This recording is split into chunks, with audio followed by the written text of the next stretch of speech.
윤석열 대통령 당선인께서 입장하십니다. 존경하는 국민 여러분, 장관 후보자와 대통령실 인선을 발표하겠습니다.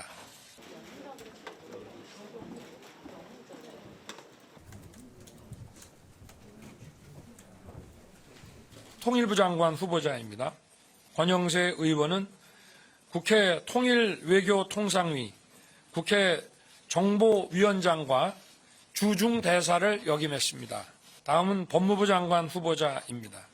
한동훈 후보자는 20여 년간 법무부와 검찰의 주요 요직을 두루 거쳤고 앞으로 법무 행정의 현대화 그리고 글로벌 스탠다드에 부합하는 사법 시스템을 정립하는 데 적임자라고 판단했습니다. 다음은 중소벤처기업부 후보자입니다. 이용 후보자는 신생 벤처기업을 강소기업으로 일궈낸 벤처기업인 출신이며 다음은 대통령 비서실장입니다. 김대기 실장은 정통 경제 관료로서 청와대 경제수석과 문체부 차관, 통계청장을 역임했습니다.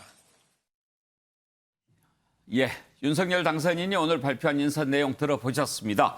자, 그러면 오늘 인사에서 국민들이 가장 관심을 많이 가졌던 부분, 한동훈 법무장관 후보 얘기부터 해보겠습니다. 네 분 패널 함께합니다. 윤경호 MBN 논설위원, 신성범 전 국회의원, 정기남 조선대 정치외교학과 개건교수, 김한규 변호사 나오셨습니다. 어서 오십시오. 안녕하세요. 네. 자, 그러면 오늘 한동훈 법무부 장관 후보자 왜 지명했을까요? 윤석열 당선인의 설명을 들어보시죠. 중에서 한동훈 법무부 장관 후보자에 대해서 좀 파격적이라는 평가가 나오는데 절대 인사는 아니라고 생각합니다. 그리고 유창한 영어 실력으로 또 다양한 국제 업무 경험도 가지고 있고 그렇기 때문에 그 법무행정의 현대화 그리고 글로벌 스탠다드에 맞는 이런 사법제도를 정비해 나가는데 적임자라고 판단했습니다. 네. 윤경호 의원, 한동훈 후보자가 영어를 잘하는 모양이죠? 부친이 아마 외국계 기업에 임원을 하셔서 어린 시절에 아마 해외 생활 경험이 있었던 것 같습니다. 예. 근데 법무장관 후보자가 영어를 잘해야 합니까? 그건 제가 잘하면 좋겠지만 예. 글쎄요. 그건 별로 중요한 요인은 아닐 것 같고요. 어떻게 평가하십니까? 오늘은 오로지 한동훈 후보자의 인사 때문에 1차 조각과 2차 조각, 그러니까 두 자리의 장관 자리 빼고 나머지 위원장 자리들도 있지만 모든 인사가 다 한동훈 법무로 덮여버렸다. 예. 통상 첫 조각 때는 총리와 비서실장의 조합이 어떠냐, 화합이다, 균형이다, 배려다, 여러 가지를 따지죠. 관료 출신 정치인. 근데 그런 얘기는 전부 다 뒤로 밀려버리고 지금 오로지 한동훈 이건데 그럼 무슨 의미일까? 결국 윤석열 당선인이 제 갈 길 가겠습니다라고 야당과 국민을 향해서 선언을 한 거다. 전 그렇게밖에 해석을 못 하겠더라고요. 예. 정기남 교수, 파격 인사가 아니라고 당선인이 얘기하는데요. 제가 봐도 파격은 아닌 것 같아요. 아, 그래요? 충격적이지. 그러니까 윤석열 당선인 입장에서는 검찰 또 수사 경력 20여 년 동안 한 분야의 전문성을 가져왔기 때문에 파격적이지 않다. 또 기수무나 이런 것도 검찰총장도 아니고 법무부 장관이기 때문에 크게 영향받지 않겠다. 이런 차원에서 파격적이지 않다라는 표현을 쓴 것 같습니다. 그러나 개인적으로 한동훈 검사장의 경우는 화려한 기환일지 모르겠습니다만 국민들이 볼 때는 이건 완전히 검찰공화국에 대한 우려가 안 그래도 지금 굉장히 퍼져 있는 상황에서 대통령과 검찰, 법무부 장관 동일체 정권이 최초로 지금 출범하는 상황에서 이건 정말 우려대로 검찰공화국 하겠다라고 하는 선전포고 아니냐라는 그런 우려가 굉장히 커질 것 같아요.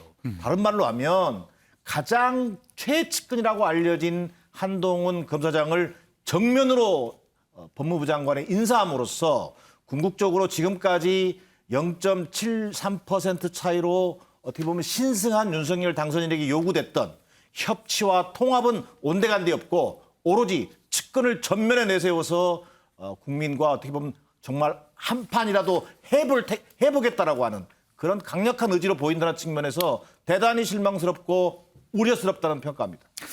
예, 한동훈 법무부 장관 후보자가 만약에 법무부 장관이 되면 검찰총장과 검찰의 주요 간부들보다도 상당히 낮은 기수의 장관이 됩니다. 기수도 있고 나이도 지금 만 49살이던데요. 너무 젊고 기수도 너무 좀 빠른 거 아니냐 이런 기자의 질문이 있었습니다. 뭐라고 답했는지 들어보실까요? 제가 지금 거의 50이 됐고 그리고 공직 생활에서 이 분야에서만 20년 넘게 근무를 했습니다. 이런 정도 경력을 가진 사람이 나이나 경력 때문에 장관직을 수행하지 못할 만한 나라는 아니라고 생각하고요. 그리고 기수문화는 국민의 입장에서는 철저히 아주 지엽적인 겁니다. 제가 그동안 해온 경험을 바탕으로 용기와 헌신으로 최선을 다할 거라는 말씀을 드리겠습니다. 예, 신성범 의원 평가를 한번 들어보고 싶습니다. 파격이죠. 파격인데 저도 뉴스 속보를 보고 야 이게 뭐지? 결국은 윤석열 대통령 당선인이 마음에 꽂히면 마음을 정하면 하는구나 하는 느낌을 받았는데 그런 느낌 때문에 야 이렇게 되면은 첫째는 야당하고 어떻게 되는 거지? 민주당하고 말이죠. 어제는 금수완박인데 오늘 한동훈 법무부 장관이면 강대강 대치로 가서 국민이 굉장히 피곤할 텐다는 생각이 먼저 들었는데 곰곰이 생각을 해보니 이런 판단은 들어요. 저게 첫째, 한동훈이 파격이긴 하지만 지금까지 우리가 생각했던 건 뭐냐면 한동훈 검사장을 서울중앙지검장에 임명할 거다. 예, 검찰총장으로 올릴 거다. 예, 대검 차장으로 갈 거다. 이런 라인인데 법무부 장관은 어떻게 보면 검사가 아니에요. 예, 정무직 공무원이잖아요. 그러니까 수사권이 없는 공무원이다. 또한 윤석열 당선 입장에서 보면 청와대 안에 민정수석실을 없애겠다고 공언해놨고 믿는 사람을 통해서 사정이나 이쪽을 담당하고 싶은데 한동훈은 가장 믿는 사람이다. 그러면 수사를 시키면은 너무 큰 부담이니 법무부 장관으로 갖다 놓으면 수사는 못한다. 왜 그러냐?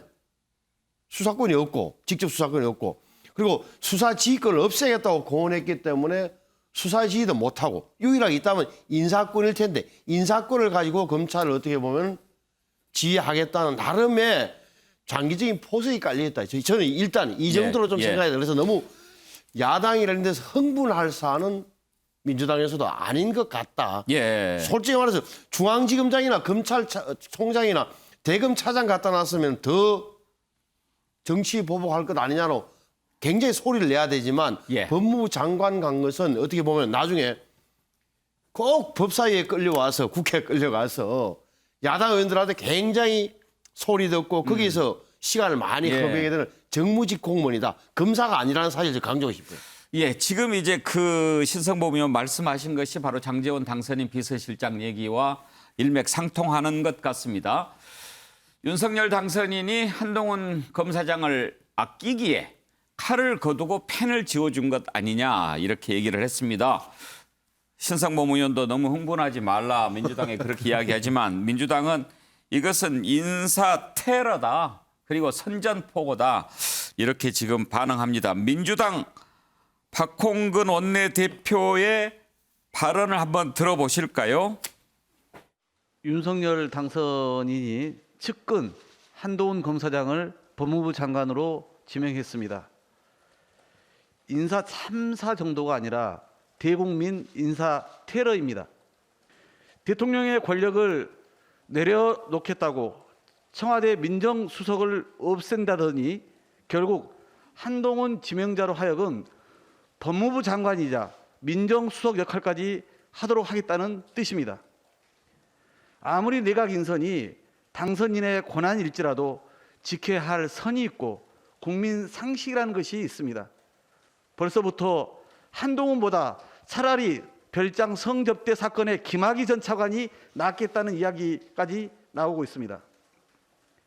국민통합과 야당과의 협치를 손톱만큼이라도 생각한다면 한동훈의 지명을 즉각 철회하기 바랍니다.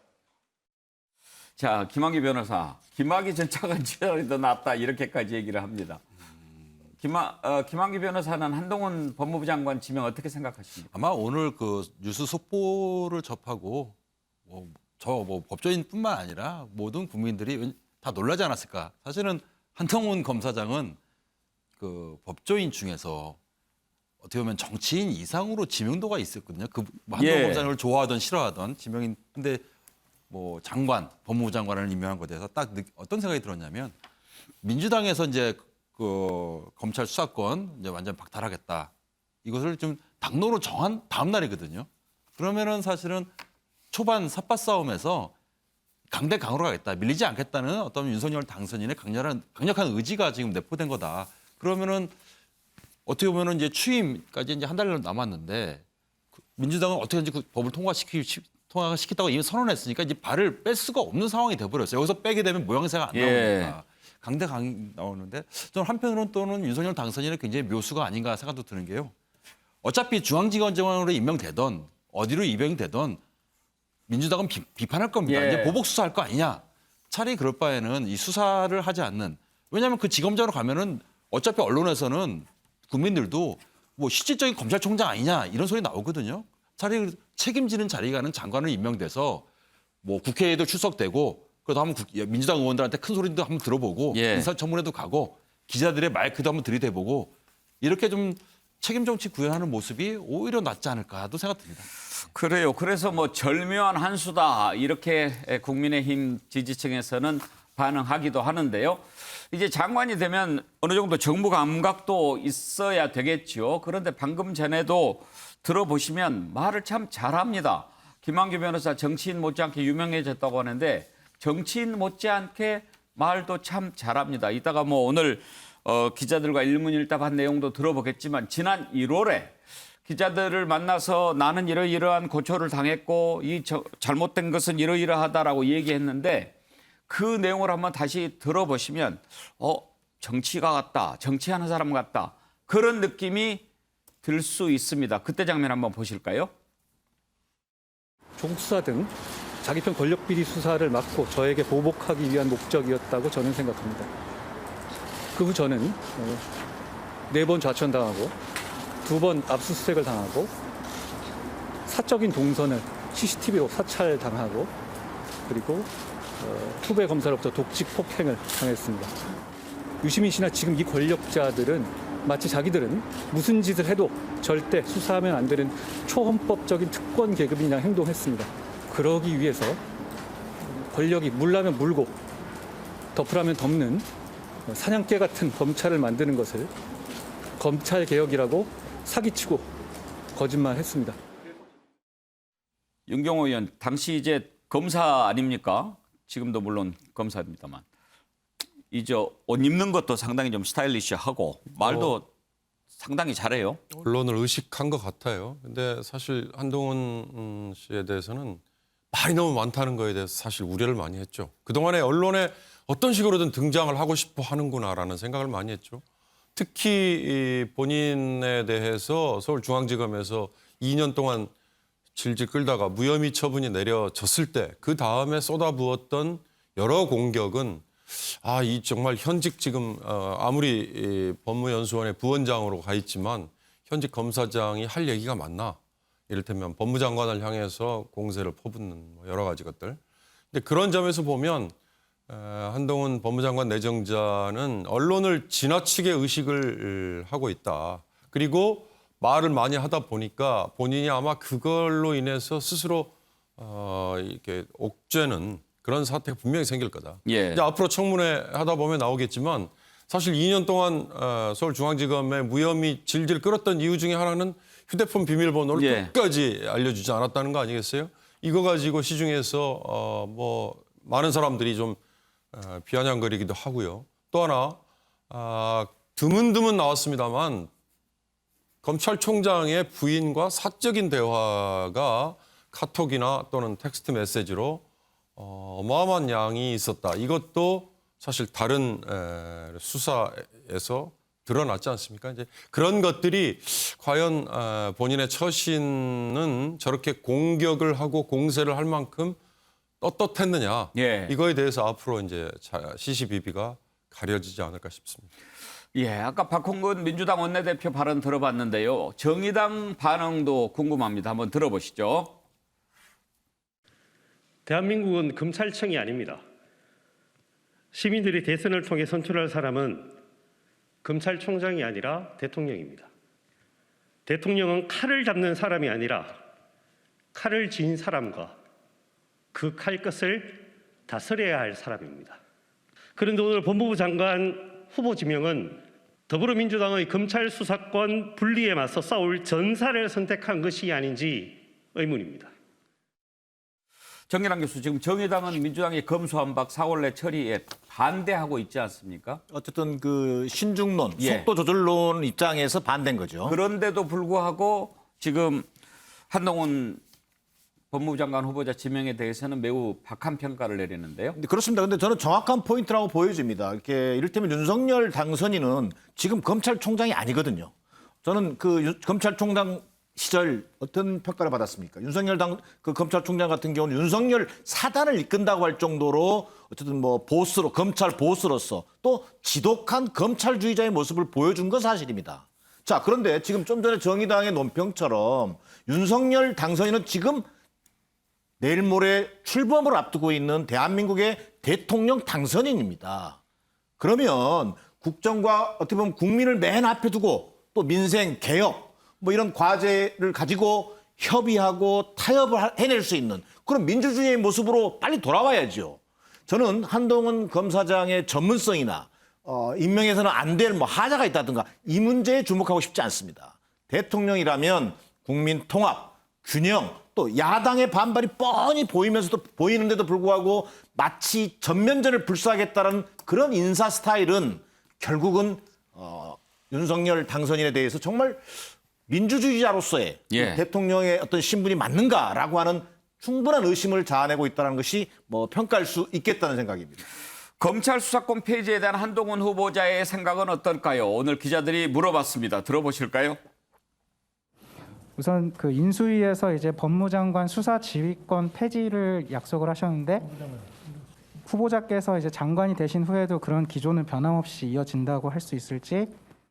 당선인이 이미 약속한 것이고 저도 지난 박범계 장관, 추미애 장관 시절에 있어서 수사지휘권이 남용된 사례가 얼마나 국민에게 해악이 큰 것이었는지에 대해서 실감하고 있습니다. 제가 장관에 취임하더라도 수사지휘권을 구체적인 사건에 대한 수사지휘권을 행사하는 일은 없을 거라고 말씀드립니다. 예, 수사 지휘권에 관해서 입장을 들어봤고 검찰 수사권 폐지에 대해서도 입장을 밝힌 게 있죠. 그 내용도 들어보죠. 이 나라의 모든 상식적인 법조인, 언론인, 학계, 시민단체들이 전례 없이 한 목소리로 반대하고 있습니다. 최근에 공론의 장에서 이런 식의 만장일치 반대가 있었는지 저는 뭐 들어보지 못했습니다. 이 법안이 통과되면 국민들이 크게 고통받을 것이기 때문입니다. 그 점을 감안했을 때 이런 법안의 처리의 시도는 반드시 저지되어야 한다고 생각합니다. 그 방안에 대해서는 앞으로 차차 여러분들과 함께 생각해 보겠습니다. 자, 이제 신성범 의원, 지금 민주당은 우리가 이렇게 밀어붙이니 당선인도 강경 카드로 나왔다. 이렇게 생각하는 것 같은데 어제 밀어붙이는 거 보고 윤석열 당선인이 마음을 바꿨을까요? 저는 그 부분에 대해서는 회의 좀 아닐 거라고 판단해요. 이게 한동훈 장관을 내가 아끼는 후배 한동훈을 법무부 장관으로 시켜야 됐다는 생각은 윤석열 당선인이 언제쯤 했을까? 제가 어제 들은 바로는 꽤 오래전부터 구상을 했다고 옆에서 이제 이야기를 들었어요. 예. 이제. 그렇다면 강대강이라는 것은 언론에서 내일 아침에 하겠지만 그걸 감수하고 한동훈 장관을 밀어붙였다는 걸로 되는 건데 이미 사전에 짐작이 있었고 아니 생각을 했던 것 같고 더 뜻이 뭐냐 다시 한번 제가 돌아가지만 아까 때 장제노 의원이 했다는 칼을 거두고 펜을 쥐어줬다는 저 장제노 의원의 SNS 글이 제가 보기에는 윤석열 당선인의 말투처럼 들려요. 예. 제가 느끼면 딱 그 일감이 장제노 의원이 그냥 지어낸 게 아니라 당선인의 이야기를 그냥 비서실장으로 쓴 거 아닌가. 다시 말하면 한동훈의 검사의 능력을 충분히 인정하면서 아까 전에 말씀드렸던 검사직에 놔두지 않고 장관으로 갖다 놓은 것 이 자체로 윤석열 당선인은 뭔가 장기적인 구상을 한 것 같다고 보여지고 제가 볼 때는 그리고 이 한동훈 검사의 경력을 볼 때 잘 보셔야 되는 게 법무부 검찰 일과 검사를 오래 했고 대검찰청에서도 기획정책기획과장을 오래 했어요. 그러니까 나름 근거는 있는 거예요. 그리고 73년생이라 하면 저희들이 볼 때는 좀 어려 보이지만 49 나이가 옛날에 치면 적은 나이가 아니에요. 그래서 능력도 안 되고 경력도 안 되는 사람을 오른팔이라는 이유로 장관에 발탁했다는 이것은 인상 비평기지 예. 사실과는 저는 부합하지 않다고 보고 따라서 결론부터 말씀드린 윤석열 당선인이 이 인사에 대한 책임과 비판은 오롯이 감내하겠지만 예. 제가 볼 때는 함직한 시도해봄직한 인사라는 평가도 한쪽에서 나올 수 있는 인사라고 저는 봐요. 윤석열 당선인과 한동훈 후보자 이 관계에는 진작부터 여러 얘기가 있었습니다. 뭐 검찰총장 시절에도 한동훈 검사를 비호하지 않느냐 이런 뭐 의원들의 질문이 있을 때 윤석열 당시 검찰총장 내가 힘이 있어야 비호를 할 거 아니냐 하면서 아주 상당히 격앙된 반응을 보인 적이 있었습니다. 그때 장면 한번 잠깐 보실까요? 한동훈 검사가 잘못했으면 제가 그걸 어떻게 비호를 합니까? 그리고 그 후에 지금까지 뭐 나온 거 있습니까? 저는 한번 되묻고 싶습니다. 예? 아니 제가 막았습니까? 제가 지금 비호하는 것이 아니라 그게 어떻게 비호입니까? 저는 지휘권이 배제돼가지고 라인이라뇨. 네, 마무리해 주시고요. 저 박범계 의원님은 아까 말씀을 질의를 다 하신 거고. 아니 저도 제 말 하는 겁니다. 제가 한동훈 검사를 비호할 능력도 없고요. 인사권도 하나도 없는 사람입니다. 밖에서 다 식물총장이라고 그러지 않습니까? 제가 누구를 비호합니까? 비호가 되냐고요. 이게 식물 아니에요 지금? 뭐가 식물이 아닙니까? 인사권도 하나도 없는데, 인사도 완전히 배제됐는데. 자, 김학의 변호사 뜨거웠네요. 근데 한동훈 후보자가 수사는 참 잘했다면서요? 뭐 한간에서는 뭐 인터넷 사람들 보면은 뭐 조선 제1검이다 뭐 이런 분도 있고. 근데 사실은 한동훈 검사장에 대해서 호불호는 확실한 것 같습니다. 더군다나 윤석열 당선인의 최측근이라는 어떤 그런 소문 때문에 이 정치적 진영에 따라서 호불호는 굉장히 강한 걸로 알고 있는데요. 수사 능력과 어떤 진행 상황에 대해서는 아마 이 검사 중에서 최고의 실력자라는 것에 대해서는 아마 뭐 자타공인하지 않나. 왜냐하면 우리나라의 모든 어떤 대기업 관련 수사라든가 정치인 관련 수사, 특히 뭐 지난 문재인 정권에서도 전직 대통령이라든가 전직 대법원장 그리고 우리나라의 재계 순위를 다투는 어떤 기업의 오너라든가 사실 뭐 거의 뭐 적폐 수사 과정에서 거의 일망타진하듯이 수사를 지휘했고 본인이 진행을 했거든요. 그 수사 능력에 대해서는 뭐 전혀 문제가 없다.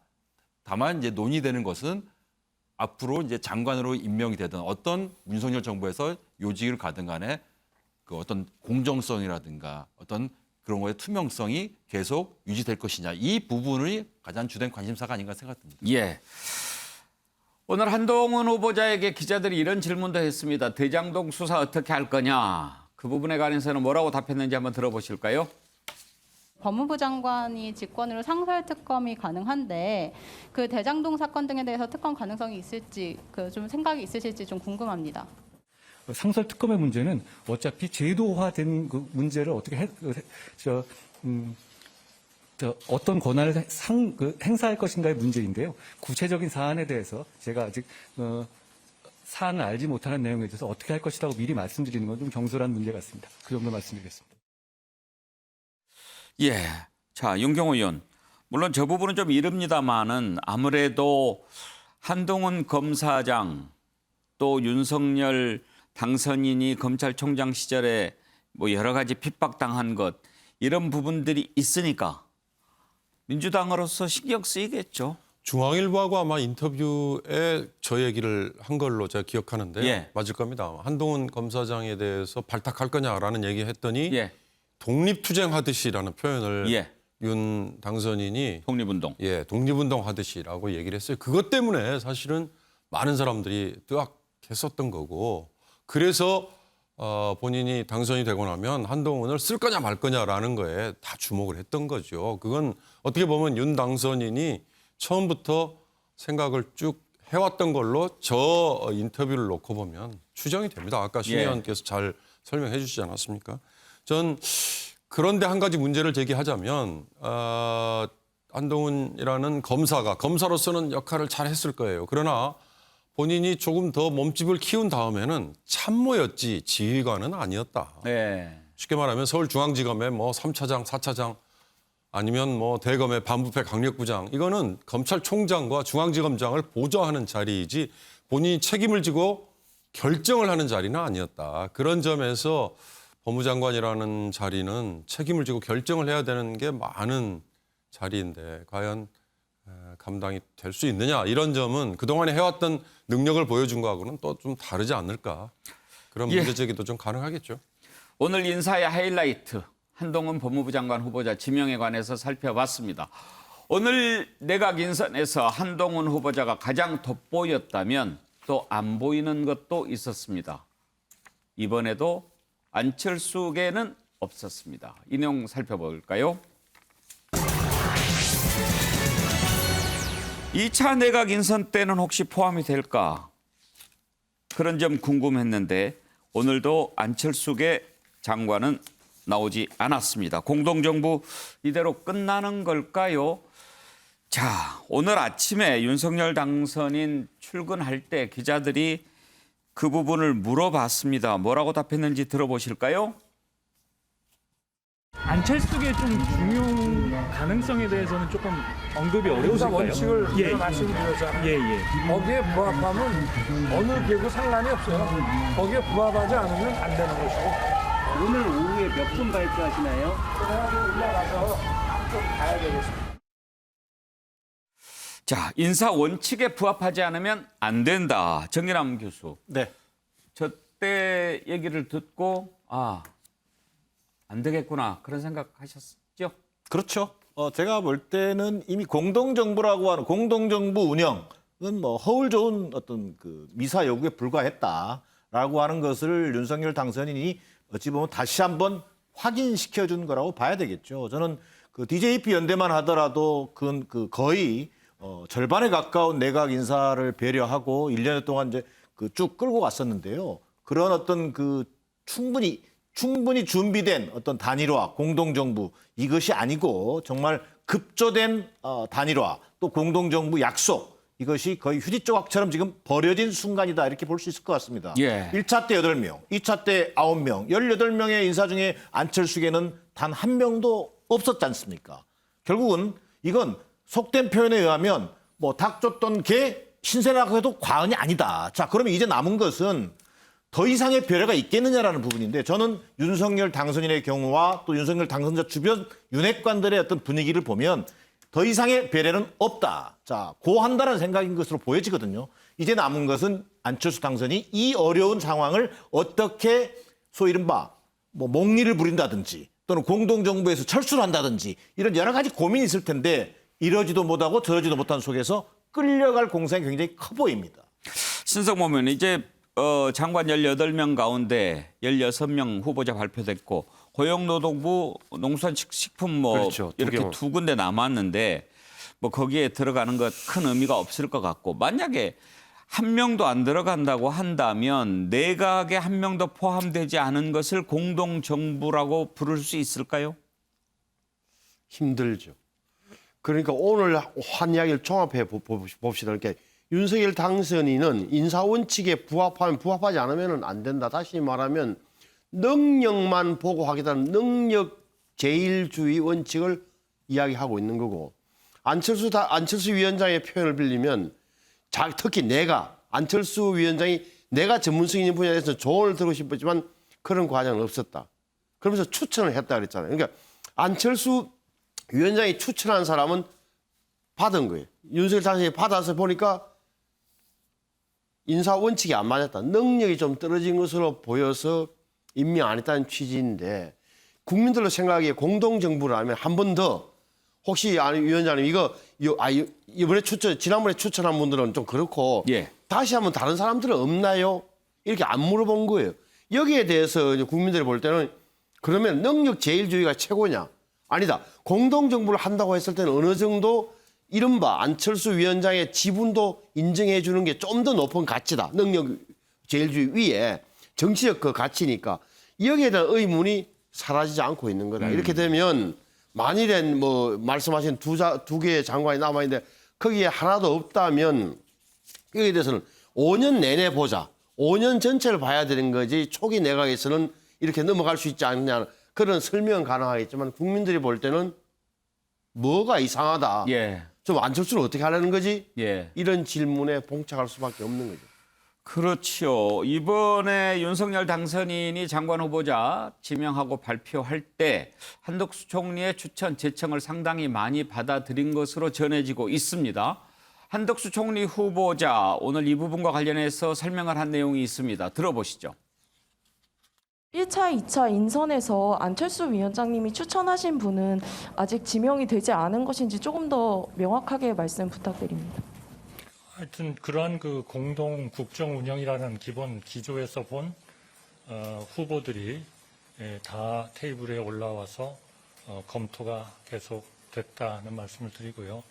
그러나 최종적으로 그런 여러 가지 점을 고민하고 검토를 한 결과 최종적으로 오늘 발표된 이런 후보님들이 결국 선정이 되고 그런 점에서 조금 그런 지금 말씀하신 우리 안철수 위원장님과의 공동정부, 공동국정운영이라는 점이 다소 반영이 안 돼 있다면 그거는 계속 그 기조는 앞으로도 우리가 직책에 대한 후보를 선정하고 하는 과정에서 계속 검토가 될 거다 하는 말씀을 드립니다. 김한기 변호사, 그러니까 한덕수 총리 후보자 얘기는 그런 것 같습니다. 추천받았고 논의했다. 그러니까 공동정부의 정신을 가지고 갔는데 그런 기준에 좀 맞지 않는 것 같아서 현재까지는 안 됐다. 이 내용인데 글쎄요. 그러면은 지금 안철수 인수위원장 쪽에서 내세운 후보들이 다 그 기준에 안 맞았다. 그런 얘기일까요? 그래서 약간 제가 안철수 인수위원장이면은 약간 불쾌할 것 같아요. 왜냐하면 어떻든 간에 사실로 확인된 것은 안철수 위원장 쪽에서 후보를 추천한 거는 명확한 사실 아니겠습니까? 근데 그 후보들이 지금 윤석열 당선인이 생각하는 내지는 어떤 능력이라든가 이런 요소에 부합하지 않았다. 이건 속된 말로 약간 부족한 사람들 추천했다. 이렇게밖에 들리지 않거든요. 그래서 저는 그냥 한덕수 총리 내정자가 좀 약간 표현을 좀 우회적으로 했으면 좋지 않았을까. 왜냐하면 지금 인수위원장이고 공동정부라는 것은 다 알고 있는 사실인데 그렇다 또 한편으로 드는 생각은 굳이 오늘 그 2명의 장관 후보자는 발표 안 했거든요. 오늘 하려면 사실은 노동부 장관 뭐 할 수도 있지 않았을까 생각도 들어요. 그래서 마지막까지 두 자리를 남겨오는 것은 어떻게 보면은 지금 마지막 끈을 좀 배려하려고 남겨둔 거 아닌가. 왜냐하면 나중에 이제 3차 인선해가지고 달랑 2명을 발표하는 자리에 당선인이 나와가지고 오늘은 누굽니다 2명 하겠습니다.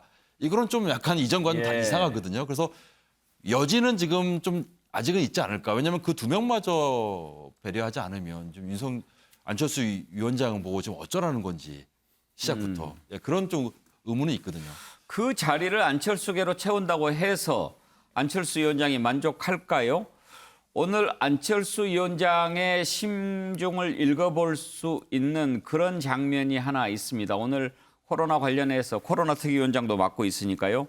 기자들에게 발표를 했는데 끝나고 나서 이 부분에 관해서 기자들이 인사 관련해서 질문을 던졌습니다. 그때 안철수 위원장 반응을 한번 보시면 심경이 어떻게 했구나 아실 겁니다. 참고로 그 전에는 이렇게 발표하고 기자들에게 질문 답변 잘했습니다.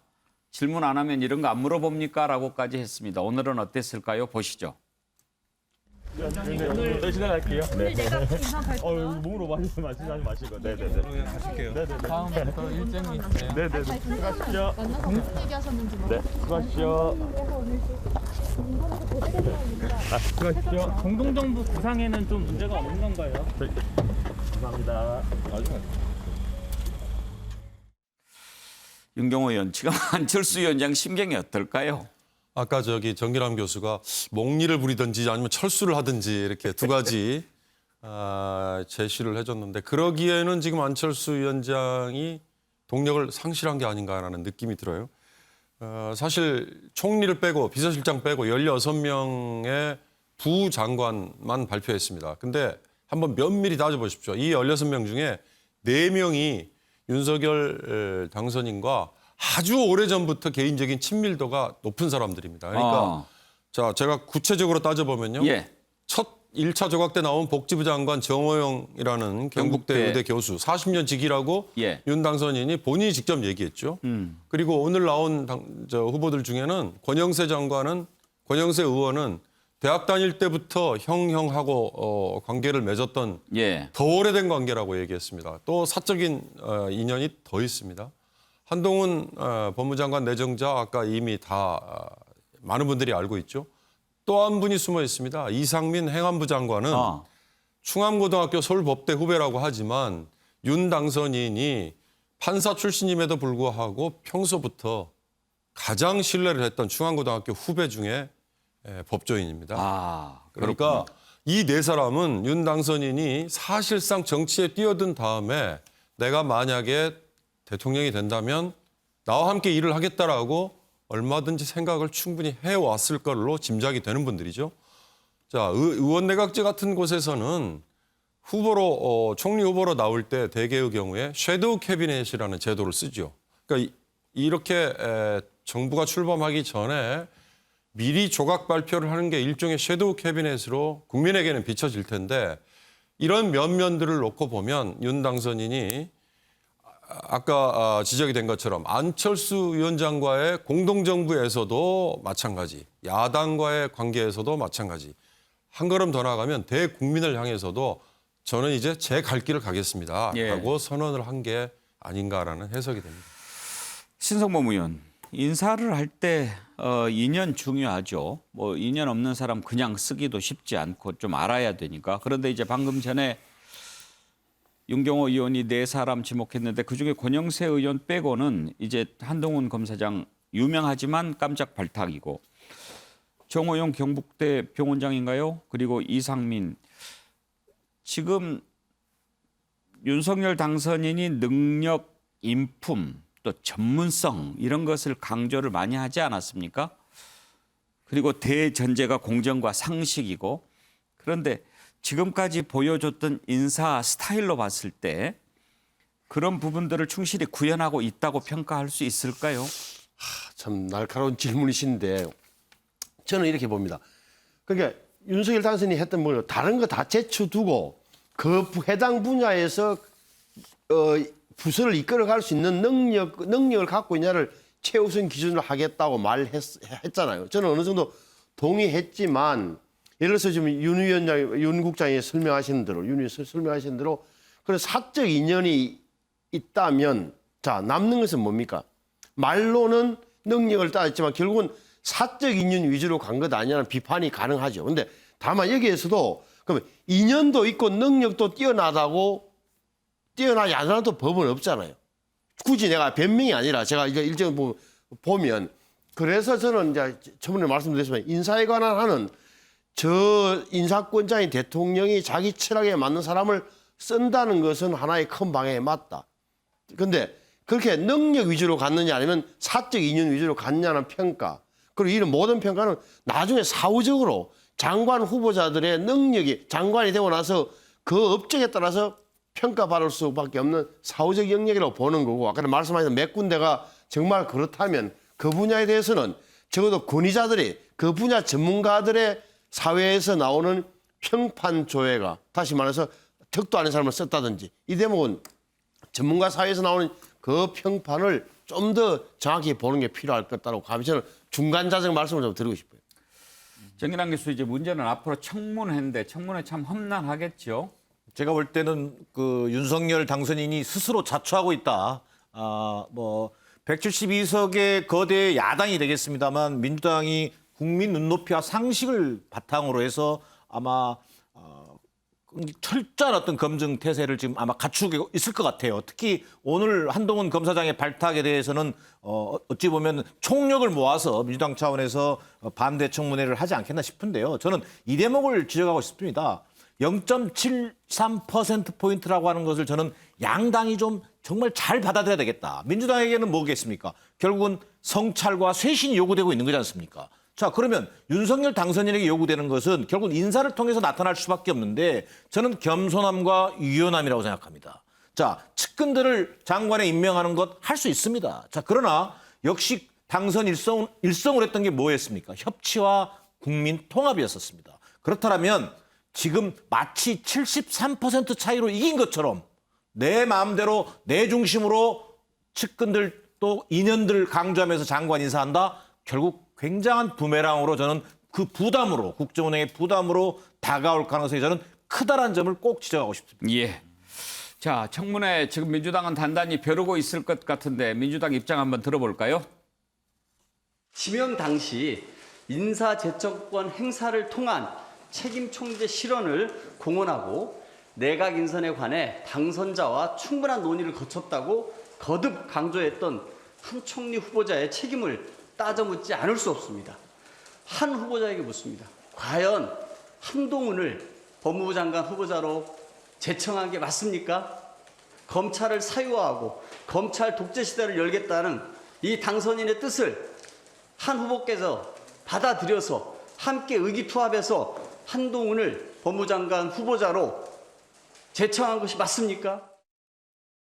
김한기 변호사, 이제 저 부분도 아마 뭐 청문회 때 나올 것 같은데 청문회에서 부적격 판정 내려도 임명을 강행한 것 우리가 민주당 정부에서 많이 봤죠? 뭐 제 기억에는 수십 차례, 수십 차례 30몇 차례 예, 30몇 차례 있었던 그래요. 것 같습니다. 예. 그래서 사실은 이제는 이제 장관의 인사청문회 자리가 사실 민주당, 그러니까 문재인 정부에서 좀 많이 아쉬웠던 게 언론에서 많이 이제 부적격, 도덕적, 윤리적으로 지적을 해도 사실은 임명 강행한 적이 여러 차례 있었거든요. 그래서 사실은 어떻게 보면은 이 장관 인사청문회는 한편으로는 이제 국민들에게 어떤 윤석열 정부의 어떤 장관이다 이에 대해서 민주당 의원들이 이제 공격하는 이런 모습을 보여서 결국 여론에 영향을 미치는 정도지 그 뭐 이 청문회로 인해서 뭐 장관이 낙마하는 사례는 좀 많이 없을 것 같고요. 뭐니 해도 사실 한동훈 장관 후보자의 어떤 인사청문회는 뭐 거의 뭐 일반 드라마보다도 더 시청률이 많이 나올 것 같은데요. 마지막으로 하나 꼭 드리고 싶은 말씀은 인사청문회 때 또 청문회지만은 지금까지 지금 16명의 좀 장관 후보자가 나왔는데요. 이건 너무 좀 안타깝기도 하고 좀 유감스러운 점이 있는 게 좀 호남에 딱 한 명입니다. 딱 호남 출신이. 예. 전북 한 명 있죠. 예, 전북 출신 한 분 예. 계시더라고요. 광주 전남은 저는 없고. 좀 이 점은 꼭 지적하고 싶은 게 이에 비해서 영남 6명입니다. 물론 이제 윤석열 당선인의 취지, 그러니까 능력을 제일 우선시 여기겠다는 건 저도 존중하는데 이게 좀 저는 호남 출신은 아니지만 호남에 능력 있는 분들도 많은 걸로 알고 많지 않을까요? 이 부분은 아마 좀 윤석열 당선인께서도 앞으로 국정 운영을 하는 과정에서 가장 중시 여긴 게 본인께서 사회통합이라고 말씀하셨거든요. 그리고 40대도 한 분도 없다는 점. 이런 부분에 대해서 한번 좀 고민을 하셔야 될 거 아닌가 좀 생각 듭니다. 그래요. 신성범 의원 할당 안배 없다 이렇게 밝혔는데 이제 통합 균형 이런 부분 아쉽다고 지적하는 예, 부분도 목소리 있고. 많은 거죠. 그러니까 저는 새로운 시도인 거는 맞다. 그러니까 역대 정권마다 특히 지역 안배, 성별 안배, 그다음에 세대별 안배를 생각해서 평균 연령, 호남 몇 명, 영남 몇 명이 나왔던 게 심지어 고등학교까지 나왔던 기억도 있는데 어찌됐건 윤석열 당선인은 새로운 걸 해보겠다. 그러니까 자기가 쭉 봐도 그걸 안 하겠다고 하니까 대통령이 안 하겠다고 하는데 인사권자는 대통령이 안 하겠다고 하는데 거기에 대해서 언론이 문제 제기하고 야당이 문제 제기를 할 수 있겠지만 그 책임은 오로지 대통령이 지는 거예요. 그래서 그거는 그도 말씀드리지만 그 저 내각을 끌고 가는 총리와 대통령, 인사를 한 대통령이 책임지고 하는 거다라는 부분을 또 말씀드리고 싶고 그럼에도 불구하고 이 능력 제일주의 함정이 당장 안철수 위원장과의 공동정부 구성에서부터 내부적으로 문제가 생긴 것 아니냐. 예. 뭐 이런 데모도 지적할 수밖에 없는 거고 한동훈 그 장관에 대해서는 저는 뭐 충분히 감이 되는 사람이다. 그럼에도 불구하고 저렇게 그 국민의 긴장도를 높이는 방식으로 다시 말하면은 금수완박 다음 날 이렇게 해서 아하 국민들 생각에 법무부 장관 때문에 아 여야가 또 싸우겠네. 검찰이 왜 저러지? 이런 국민들의 긴장도를 높이는 방식으로 저렇게까지 할 필요가 있는에 대해서는 다른 생각이 있다. 저는 뭐 좀 아쉽다는 생각을 분명히 갖고 있어요. 윤경호 의원, 호남 홀대라는 말이 나올 수도 있겠죠? 뭐 지금 이 기계적인 통계로 보면 그렇습니다. 그리고 아까 그 이상민 행안부 장관 후보자가 전북이라고 돼 있는데요. 사실은 서울에서 자랐기 때문에 엄밀히 따지면 인연이 있다고 얘기하기도 힘들어요. 자, 대통령이 첫 조각 뭐 뿐만 아니라 계속해서 내 사람 내가 마음대로 왜 못 쓰느냐. 능력이 있고 그다음에 나하고 눈빛만 보면 다 통하는 사람을 쓰는 게 좋은 거 아니냐. 맞습니다. 비서는 그렇게 써도 됩니다. 그러나 장관이 갖는 상징성은 아직 우리 정치 체제에서는 내 사람을 내 마음대로 쓰지 못하는 게 현실이고요. 또 자제를 하는 게 현실이 아닐까 싶은데 아까 34명 문재인 정부에서는 야당이 반대했지만 그냥 임명 강행하지 않았느냐 그랬죠. 맞죠. 이제 그 부메랑이 지금 다시 이쪽에 돌아올 가능성이 있을 겁니다. 그러나 장관들은 야당에서 반대 못하지만 그 아마 불똥이 인준투표에서 찬성을 얻어야 되는 총리한테 가지 않을까. 혹시 그런 우려도 가져봅니다. 예, 인사 관련 얘기는 여기까지 하겠습니다. 다음에 요즘 뜨거운 이슈 검수완박 한번 살펴보겠습니다.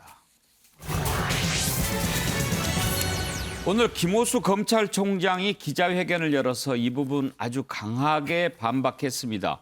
위헌 소지가 있다라고까지 얘기를 했는데 그 논리 한번 생각해 보겠습니다. 오늘 기자간담회에서 김호수 검찰총장이 했던 그 부분 한번 들어보시죠. 지금 헌법을 보시면 영장 청구권자는 검사로만 특정되어 있습니다. 즉 사법경찰관이라는 부분은 빠진 거죠. 그러니까 헌법에 나와 있는 수사기관은 검사입니다. 누가 헌법상 수사권을 갖고 있습니까? 헌법상 수사권이 있는 검사에게서 수사권을 완전히 빼앗아 경찰에게 독점시키는 것은 위헌이다. 그런 취지였습니다. 저는 오늘 정식으로 그 대통령님께 지금 현안과 관련해서 여당인 민주당에서 당론으로 확정한 검사 수사기능 전면 폐지 법안과 관련해서 면담을 요청하였습니다. 자, 법률가인 김한규 변호사께 좀 먼저 물어보겠습니다. 지금 김호수 총장의 논리는 검사가 영장 청구권을 갖고 있고 수사를 검사가 하니 이것을 만약에 빼앗으면 위헌이 될 수 있다. 이런 논리지 않습니까? 동의하십니까? 네, 뭐 김호수 총장의 말에 100% 동의하지 않지만 상당히 저는 상당히 공감이 갑니다. 왜냐하면 그 헌법에 선언을 하고 있지 않습니까? 영장 청구권. 만일에 이제 검사는 전혀 수사권이 없다 생각하면 경찰이 그 검사에게 신청한 어떤 범죄에 대한 어떤 뭐 인신 구속이라든가 압수수색이라든가 영장에 대해서 그냥 중간에서 하는 매개체 역할, 그냥 법원에다가 전달해 주는 역할을 받게 되지는 않거든요. 최소한도 경찰이 수사하고 있는 상황에 대해서 범죄 혐의가 있는지 내지는 뭐 인신 구속을 할 필요성이 있는지 이런 부분에 대해서 검사가 들여다볼 수 있는 여지는 있어야 되는데 그 부분에 대해서 민주당이 이제 고려하지 않고 모든 어떤 범죄 수사 권한을 박탈하게 되면은 그 헌법에 규정돼 있는 검사 제도가 유명무실화될 우려가 있거든요. 이 부분에 대해서는 앞으로 뭐 학계에서도 논의가 있겠지만은 좀 민주당에서 다수당 민주당이 좀 심사숙고해야 될 부분 아닌가 생각이 듭니다. 윤호중 비대위원장은 헌법 공부 좀 더 해야 된다 그런 얘기를 했는데요. 한번 들어보실까요? 김호수 검찰총장은 헌법 공부를 다시 해야 될 거라고 생각을 하고요. 대한민국 헌법은 이 검찰청의 이 권한에 대해서 어떠한 한 줄도 있지 않습니다. 다만 이 인권 문제인 인신의 구속에 대해서는 검사가 그 영장을 청구한다라고 되어 있는 그 대목 하나입니다. 이제 위헌 가지고 이제 싸워보겠다라고 하는 게 검찰의 입장인 것 같은데 정기남 교수는 어떻게 판단하십니까? 글쎄요, 뭐 위헌 여부는 헌법학자라든지 또 전문가들이 충분히 지적해 줄 수 있을 걸로 보여집니다. 그러나 저는 갑자기 김호수 검찰총장이 현 정부에서 임명한 검찰총장이지요. 그동안 어떤 검찰총장으로서 어떤 역할을 해왔는지 좀 의문이 되는 분인데 느닷없이 뭐 검수완박 얘기가 좀 이슈가 되니까 뭐 헌법 위반 얘기를 위헌 소지까지 들먹이면서 지금 기자회견도 자청하는 이런 상황인데요. 저는 김호수 총장이 검사로서 DNA를 충분히 지금 보여주고 있는 거다. 그리고 또 검찰 조직, 또 수장으로서 또 공공한 처지는 좀 이해를 하는 편입니다. 자, 그러나 검경 개혁 1차 개혁을 또 담당했던 사람이기도 합니다. 그런 면에서 지금 세계적인 추세라고 하는 수사와 기소를 분리하는 추세는 당연히 받아들여야 할 흐름이라고 보여집니다.